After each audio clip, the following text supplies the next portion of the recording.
It was a cold, rainy Friday night in Columbus, Ohio. The streets were slick with water, and thunder rolled softly in the distance as Emily and Ben Harper prepared for their first date night in months.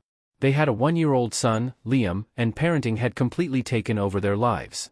With friends unavailable and grandparents living out of state, they turned to a parenting app called Nest Care, which promised, screened, verified, and background-checked babysitters. Emily had spent days researching it, reading glowing reviews and testimonials. She submitted a request, and within an hour, they got a match, a woman named Caroline. She had 5 stars, a calm smile in her profile photo, and a message that felt almost too personal. "Hi, Emily. I'd be honored to care for little Liam tonight. I have experience with toddlers and love bedtime stories." Emily didn't remember putting Liam's name in the app yet. She brushed it off. Maybe the profile pulled it from her form. Caroline arrived right on time, 6:30 p.m. She wore a pale blue coat, had neatly braided black hair, and her voice was soft and soothing. "Hello, Mrs. Harper. Liam is even more precious than his pictures." Ben joked later that her eyes were a little still. But she seemed kind. She cradled Liam with a tenderness that put Emily at ease. "Your app is incredible," Ben said as they got ready to leave. "We'll just be gone for a few hours.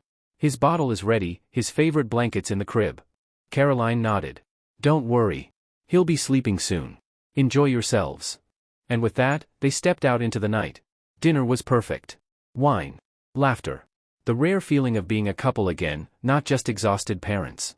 But around 10:15 p.m., Emily's phone buzzed. App notification: "Caroline has ended the session. Hope you had a great night." That was strange. They hadn't come home yet. They finished up quickly, called a cab, and got home by 10:40. The house was silent.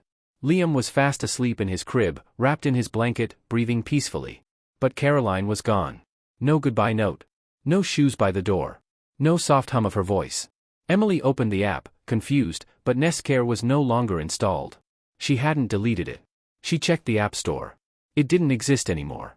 Neither did her confirmation emails. Ben tried calling Caroline's number. "This number is no longer in service."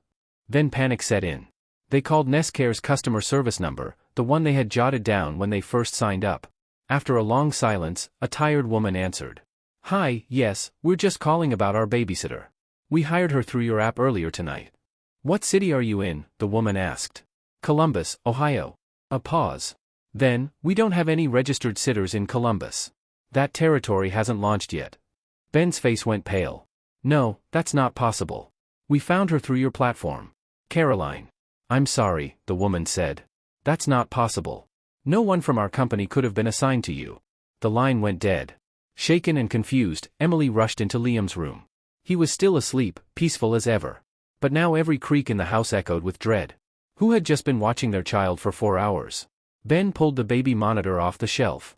Their model had a motion-activated recording system. He grabbed his laptop, connected the monitor's memory card, and opened the footage. The room flickered to life. 7 p.m. Caroline held Liam in her arms, rocking him gently. 8 p.m. She sat in the rocking chair, eyes fixed on the crib. 9 p.m. Still watching. 10 p.m. Same position. Same face. Emily leaned in. "Wait, is she blinking?"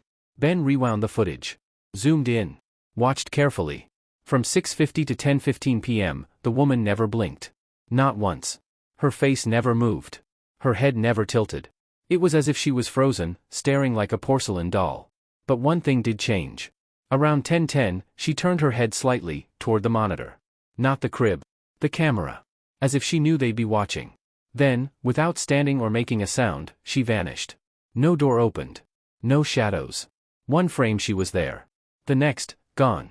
The next day, Emily and Ben contacted police, child services, even tech specialists. But there was no trace of Caroline. No trace of the app. They brought in the laptop. The technician said the footage hadn't been tampered with, but something about the video file was unnatural. "It's like she didn't cast a real shadow," he said. "And her reflection doesn't appear in the mirror behind the crib. It's just not there." Weeks passed. They changed all their locks. Bought new cameras. Kept Liam with them constantly. But strange things started happening. Liam would wake in the night and point at the corner of his room, whispering, "Carrie." His favorite blanket, the one she wrapped him in, never felt warm again. Always cold. Icy, even when left in the sun. Sometimes, Emily would find toys arranged in perfect rows in the living room. None of them had done it. And then came the message. One night, Ben opened the laptop, and a message flashed on the screen.